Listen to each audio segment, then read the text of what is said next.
অন্তর্বর্তী সরকারের সময় হওয়া জাপানের সঙ্গে প্রতিরক্ষা চুক্তি যাচাই বাছাই করবে সরকার। প্রধানমন্ত্রীর পররাষ্ট্র উপদেষ্টা হুমায়ুন কবির একথা জানিয়েছেন।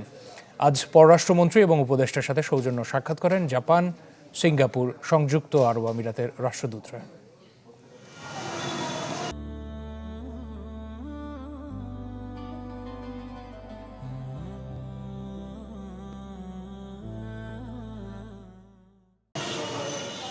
মঙ্গলবারও পররাষ্ট্রমন্ত্রী ডক্টর খলিলুর রহমানের সাথে বিভিন্ন দেশের রাষ্ট্রদূত সাক্ষাৎ করেন।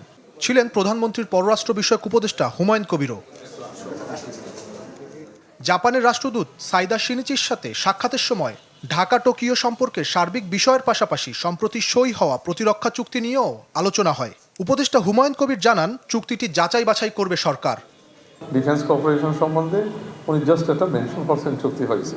তো let us see the notes and the note of advice interim government কী রেখে গেছে এই বিষয়ে আমরা দেখে তারপরে পরবর্তী সিদ্ধান্ত আমরা কী নেই।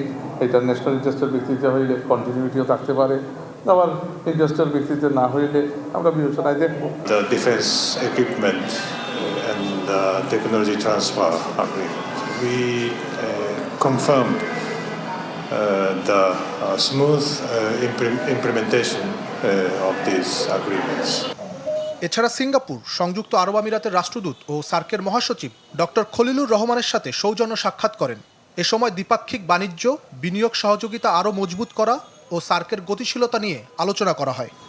সার্কের যে কার্যক্রম চালু আছে এবং সেটাকে আরও কীভাবে গতিশীল করা যায় সেটি নিয়ে এখন বাংলাদেশ হয়তো ভাবছে এবং হয়তো বাংলাদেশ বিভিন্ন দেশের সাথে আলাপ করবে। সেক্ষেত্রে যদি কোনো উদ্যোগ নেওয়া হয় সেটি আমরা সবাই দেখব। কূটনৈতিক পাসপোর্টের প্রয়োজনীয় কাজ সম্পন্ন করতে এদিন স্থানীয় সরকার মন্ত্রী মির্জা ফখরুল ইসলাম আলমগীর পররাষ্ট্র মন্ত্রণালয়ে আসেন। ইমতিয়াজ মাহমুদ, চ্যানেল 24, ঢাকা।